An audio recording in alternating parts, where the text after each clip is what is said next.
Hello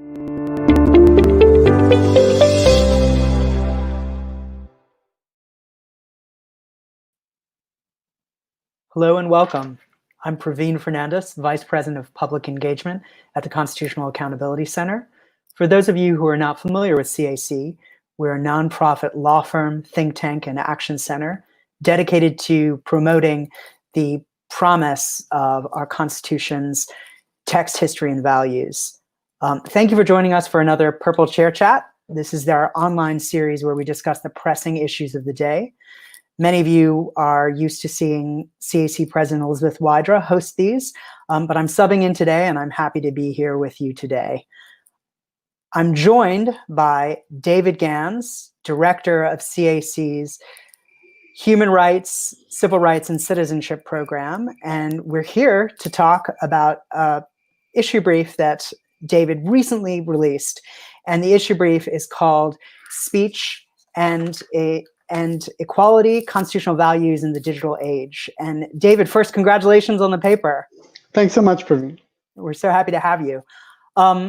Let's maybe sketch out for our viewers a little bit of the factual backdrop for your paper. My understanding is you started this research in the beginning of 2019. And again, the sort of circumstances that led to this research were we had 3 years of distressing documented rise in sort of online hate, and social media companies were grappling with what to do to moderate that troubling content while still being true to sort of the free speech values of our Constitution. Did I get that right? Yeah, that's a good summary. Okay, well, great. Let's launch into it then. I know that we have limited time. So could you tell me what your sort of main takeaways were of the paper? Sure. So the paper makes two contributions. First, as the title indicates, it looks at the relationship between constitutional principles of free speech and equality, and then it translates those to the world of social media. And as the paper shows, so much of the debate over social media is focused on free speech as in the exclusion of other constitutional values. And the paper says that's too narrow. Free speech is, of course, not our only constitutional value. Our Constitution promises equality. It promises democracy, it protects the right to vote, and of course, many other values. And when speech is in tension with equality, the answer cannot just be to privilege speech. We have to take account of our whole constitutional values. And this is really a basic point, but it's incredibly important. There are lots of arguments that hate speech has to be protected at all costs. And the paper shows this is wrong. Some form of balancing is deeply embedded in First Amendment principles and in our First Amendment traditions. Free speech is not an absolute, and part of that is striking a balance between free speech and other constitutional commitments. And the paper goes into that. It looks at court cases, it looks at writings by leading free speech theorists, and if you go into the paper, it makes that point in lots of different ways, but that's kind of a vital point.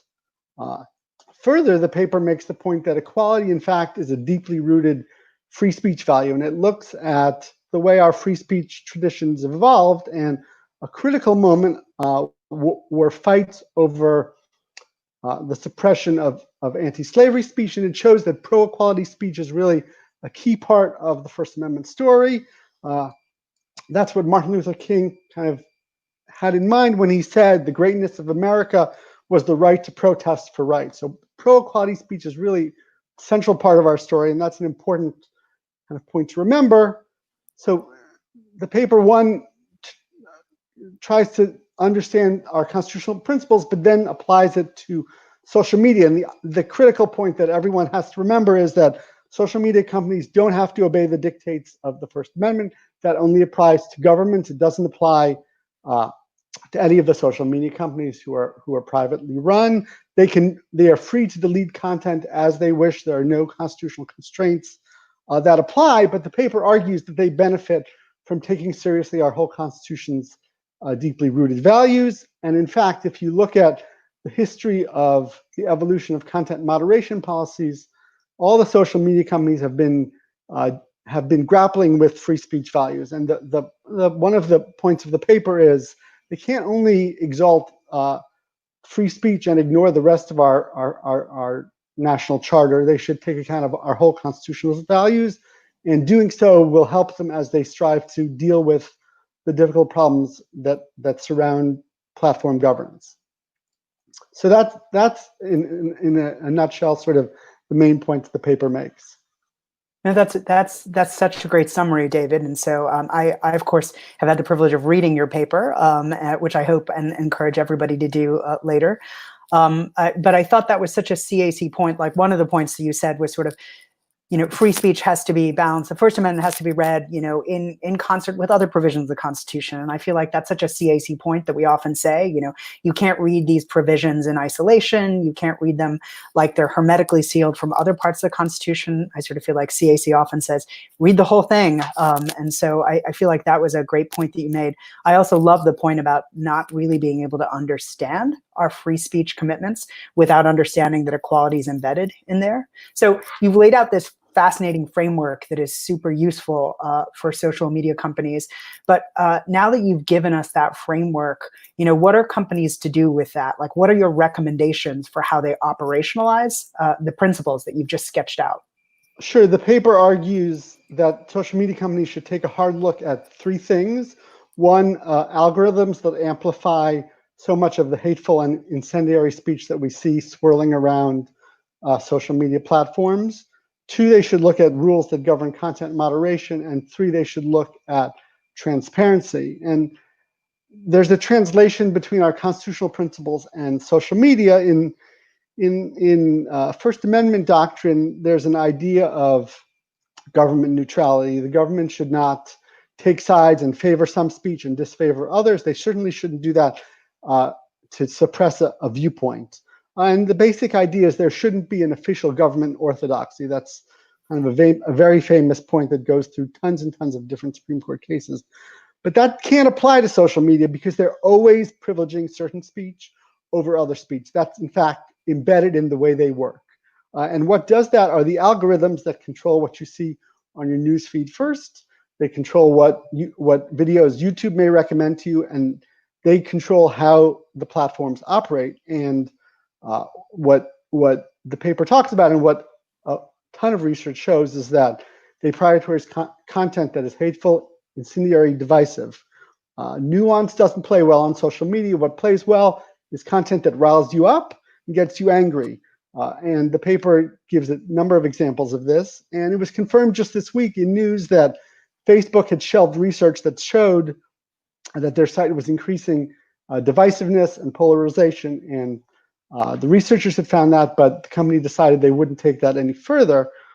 So the paper says the companies need to take a hard look at these algorithms that amplify hateful, incendiary speech and harm our public discourse. And the basic idea is free speech doesn't have to be free reach.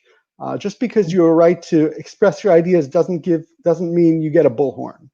And so platforms can find ways of allowing offensive or otherwise objectionable content without amplifying it. And there are lots of different ways they can do this. And some of them they're doing already. They can prevent sharing harmful content. They could exclude it from search results so that if you search for something harmful, you're not going to find it. They could refuse to recommend that content to others. And these are just a few possibilities. There are many others, but these are all ways that you could still allow the content, but you could make it harder for it to spread like wildfire, which is one of the problems that we kind of see time and again. Second, the paper says social media companies need to be more sensitive in how they moderate content. And first, I want to say some content moderation is essential. So for example, one of the incidents that formed the backdrop of the paper a little over a year ago, there was a Christchurch shooting that was streamed live on Facebook, and that was taken down by Facebook. And I think no one says they should have left that up and let this sort of viral shooting to spread like wildfire.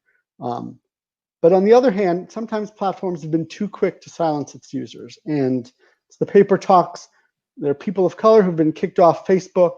I think some of the news reports talking about them being zucked because they criticized police abuse that they had suffered. And that sort of doesn't fit with either free speech or equality values. And it kind of goes against with the idea that I started with, that pro-equality speech is kind of critical to our First Amendment story.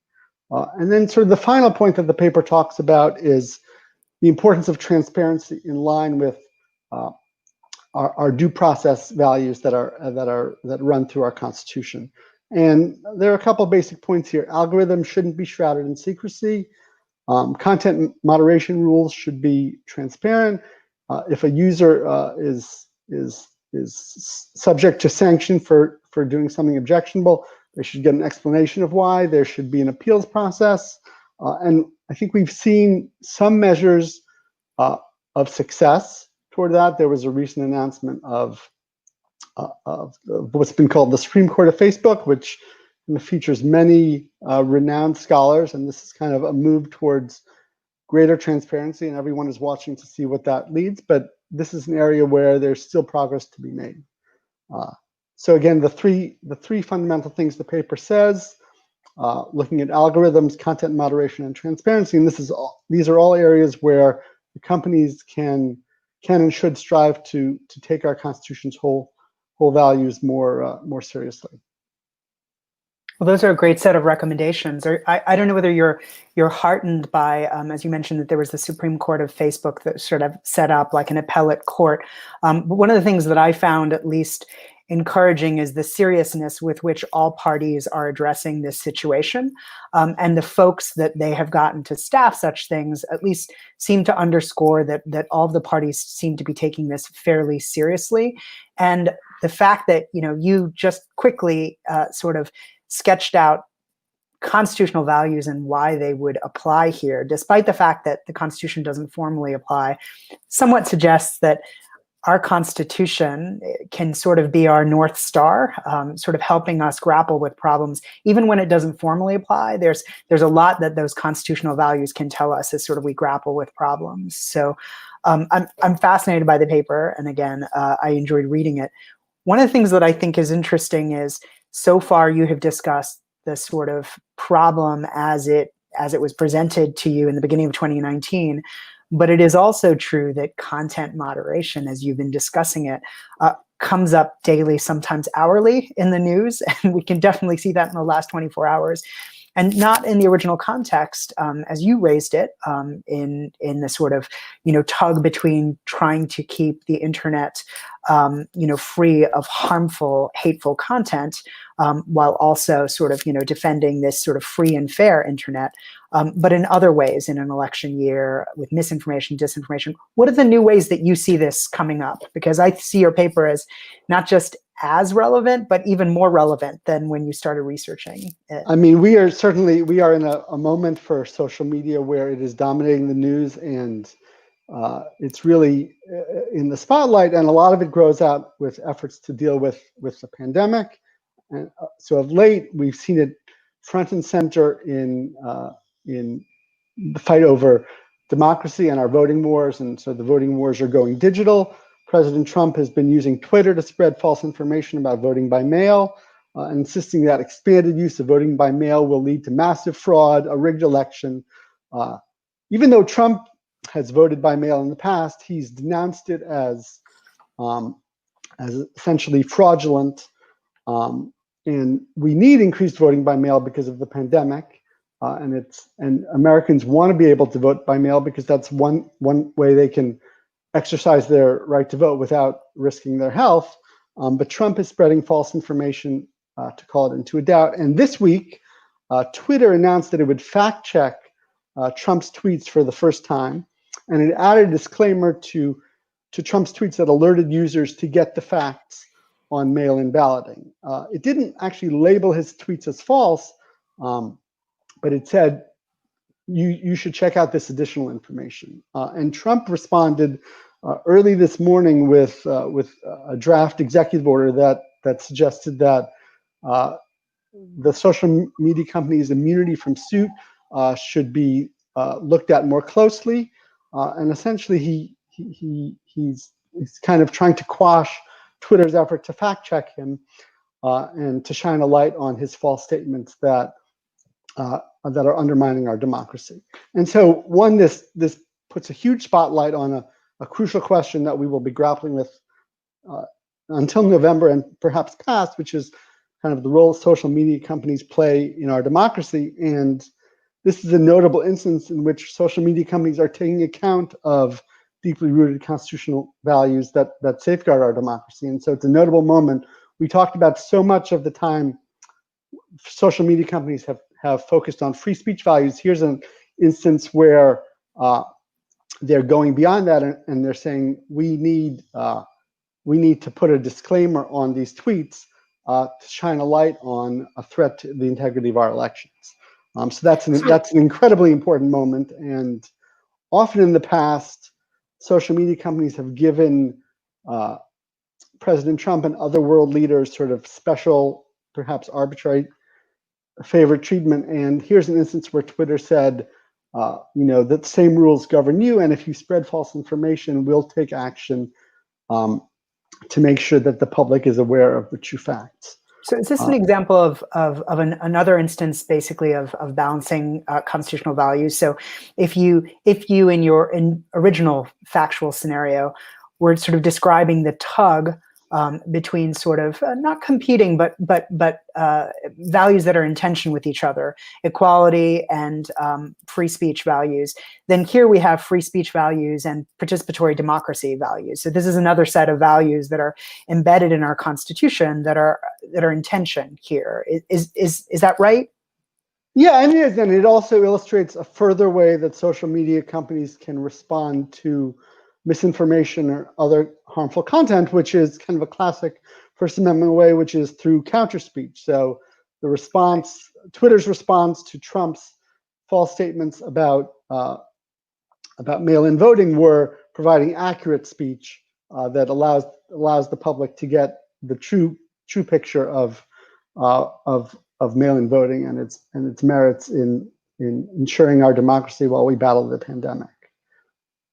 And there's certainly, at least in our law writ large, an acknowledgement that there might not be any value in public discourse for demonstrable lies. So in other words, like, whether we're talking about the laws of defamation, et cetera, demonstrable lies, many courts have recognized don't really do anything to further our public discourse or advance the marketplace of ideas. Yeah, I mean, that's certainly that there is kind of a sort of an old idea that falsehoods have, minimal to no First Amendment value. Now, there's some instances in which the Supreme Court has said some lies constitutional protection attaches to.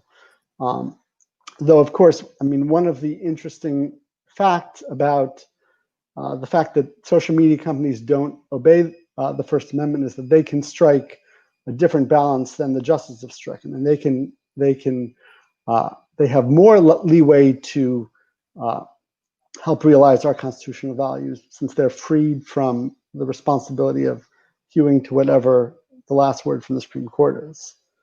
And I think the response that we've seen in this case is, there are great problems with allowing the spread of lies about our democracy, that it could undermine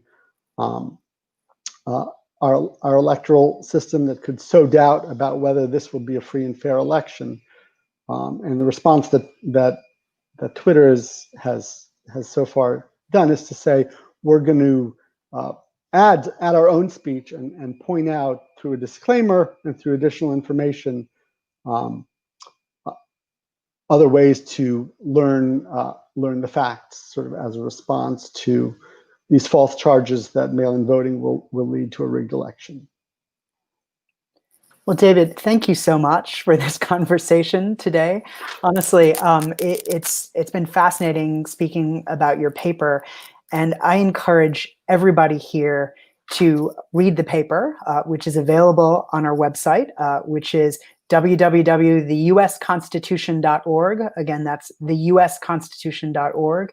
And I encourage everybody to read the full paper. I think you've done an incredible service to a discussion that was relevant 2 years ago and is just as relevant, in fact, more relevant as we're chatting today. So thank you very much. And for those of you who enjoyed this Purple Chair chat, please consider sharing it and certainly join us next time. Thank you so much for joining us, and stay safe, everyone.